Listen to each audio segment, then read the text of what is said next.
अस्सलामुअलैकुम व्यूअर्स, आज की वीडियो में मैं आपको बताऊंगा कि क्या कातलान कमांडर रॉजर डी फ्लोर के किरदार को सिलेक्ट कर लिया गया है, और अगर कर लिया गया है तो फिर इसके लिए कौन से किरदार को कास्ट किया गया है। वीडियो में मजीद आगे बढ़ने से पहले आपसे गुजारिश है हमारे चैनल को सब्सक्राइब कर दें और वीडियो को लाइक और शेयर कर दें। देखें, टर्किश दराए के मुताबिक कहा जा रहा है कि कातलान कमांडर रॉजर डी फ्लोर के किरदार के लिए एक एक्टर सिलेक्ट कर लिया गया है और वो एक्टर येगित ओजनर है। ये तुर्किया के एक मशहूर और मारूफ एक्टर हैं और ये पहले बारबरोसा सीरीज में भी काम कर चुके हैं और वहाँ ये कमांडर पैथरुस का किरदार अदा कर चुके हैं।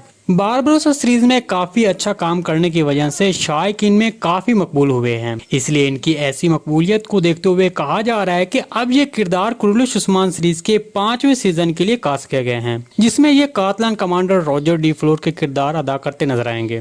ताहम इसके अलावा आपको बताते चलें कि ये तो बस उड़ती हुई खबर है जो कि मुख्तलिफ चैनल दे रहे हैं, लेकिन अभी तक बुज़दाक साहब ने अपने किसी भी अकाउंट से इस बात की तस्दीक नहीं की है। अगर ऐसी कोई भी खबर दी गई तो हम आपको सबसे पहले आगाह करेंगे। जी दोस्तों, आज की वीडियो भाई यहीं तक थी। उम्मीद है आपको पसंद आई होगी। अगर हमारी वीडियो आप तक बर वक्त नहीं पहुंच रही तो हमारे चैनल को सब्सक्राइब कर लें और बेल आइकन लाजमी प्रेस कर लें ताकि हर आने वाली नई वीडियो की नोटिफिकेशन आप तक बर वक्त पहुंचता रहे।